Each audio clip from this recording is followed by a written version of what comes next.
आपको ग्रंथालय में अगर दृष्टिवाद की कोई पुस्तक मिल जाए तो उसको उठाइएगा, उठा करके उसको समझने की कोशिश करिएगा। अगर आपके मंदिरों में ना मिले तो श्वेतांबरों के मंदिरों में भी ढूंढिएगा तो मिल जाएगी। दृष्टिवाद 12वें अंग का दृष्टिवाद एक अंग है, उसकी पुस्तक, चूंकि उनके यहाँ द्वादशांग पूरा उपलब्ध है, उनके यहाँ भी मंत्र विज्ञान बड़ा जबरदस्त है। उस मंत्र विज्ञान में एक किसी सफेद वस्तु का त्याग कर दिया, चांदी की माला ले ली या फिर किसी मणि की माला ले ली, स्फटिक की माला ले ली, आंखों के रंग से भी माला मिला ली जाती है।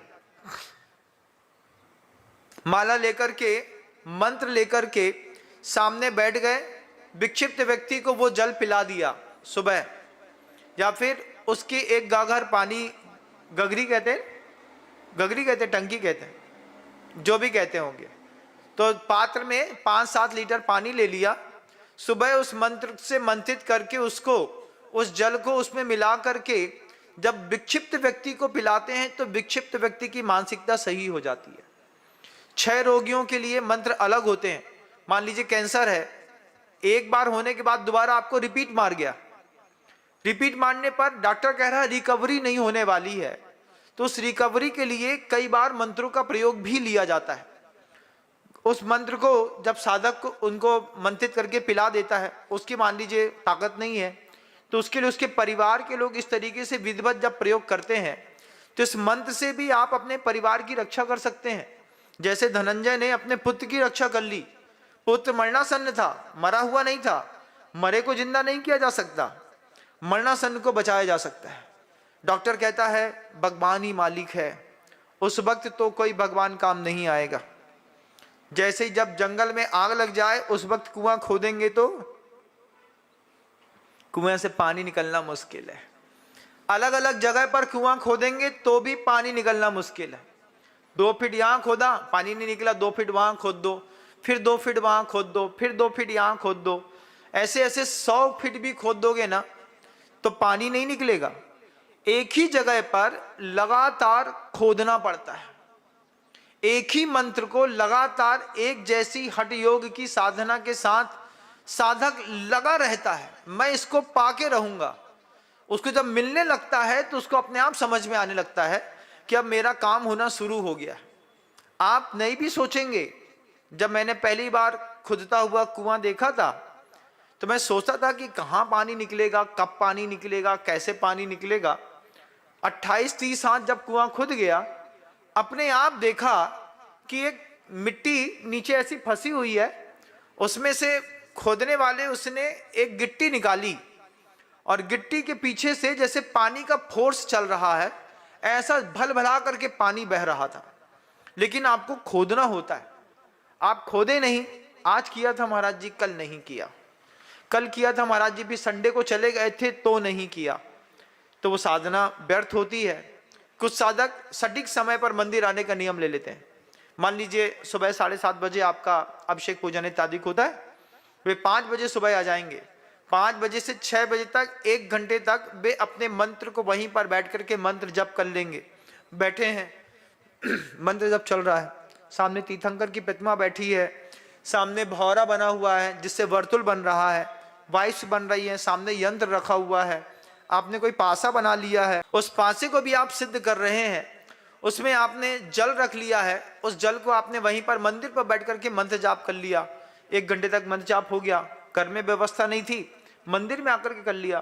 धनंजय सेठ शमशान घाट में कर रहे थे, वहां पर बैठ करके मंत्र जाप।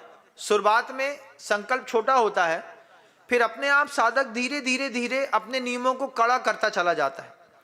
कुछ महाराज जी, कुछ आरिकाओं को आपने देखा होगा, उनका नमक का भी त्याग है, घी का भी त्याग है, बूरे का भी त्याग है, उनका हरी का भी त्याग है।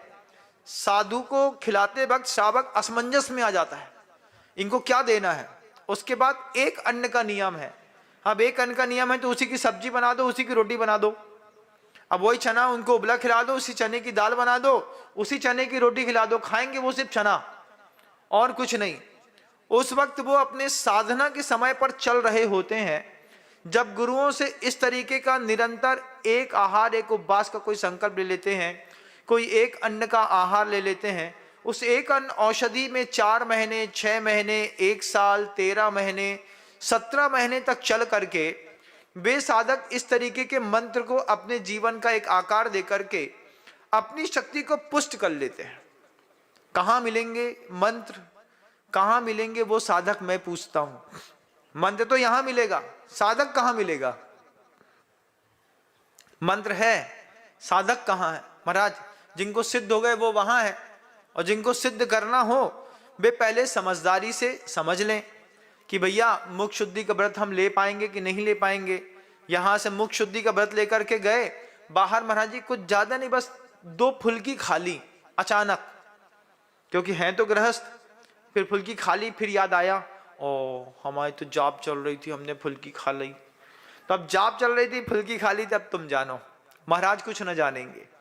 फिर आपका मंत्र के ऊपर जो अश्रद्धान होता है कि महाराज जी आपने कहा था, हमने किया, वैसा नहीं हुआ, वैसा नहीं होने पे मंत्र की अशुद्धि कार्यकारी नहीं है, आपकी अशुद्धि कार्यकारी है। ये 64 रिद्धि के मंत्रों के सामूहिक जाप कई बार देवताओं को आकर्षित कर देते हैं। जब आप एक ही स्थान पर बहुत सारे लोग बैठ करके एक साथ मंत्र का जाप करते हैं, उसमें सबकी सिर्फ एक आनंद की और मंगल की भावना के साथ, कोई विशेष इष्ट की सिद्धि नहीं करनी, हमको सिर्फ मंत्र जाप करना है। उस मंत्र जाप के साथ नगर के कोई देव होते हैं या फिर और भी कोई देव होता है, वो आकर के आकर्षित होकर के आपके जिनालय में विशेष प्रकार का सहयोगी बन जाता है। इसका भी प्रयोग कुछ ही अच्छे क्षेत्रों पर आप देखेंगे तो आपको दिख जाएगा। आचार्य कहते हैं इसके साथ ही कुछ और भी कहा था, मन की भूमिका।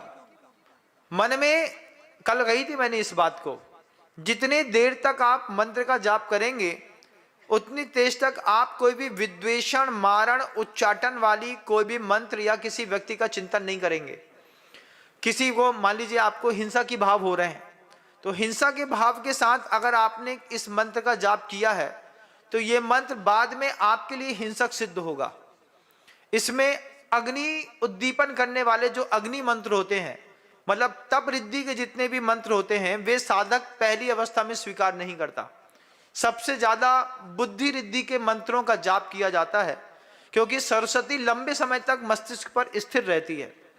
सरस्वती स्थिरा, ये एक शब्द आता है। सरस्वती को स्थिर करने वाले बुद्धि रिद्धि के जितने भी मंत्र होते हैं, उन बुद्धि रिद्धियों के मंत्र में आप जाकर के जब अपनी प्रवृत्ति करते हैं, मन पर्याय ज्ञान की रिद्धि के साथ, अवधि ज्ञान की रिद्धि के साथ, कोष्ठ रिद्धि के साथ, बीज बुद्धि के साथ, संभिन्न श्रोतित के साथ, पादानुसारी बुद्धि के साथ, जब आप इन बुद्धि के मंत्र अपने योग ताकत के साथ मुनिराज के सामने से जाकर के लेंगे, विधिवत इसकी साधना करेंगे, 6 महीना लगेगा।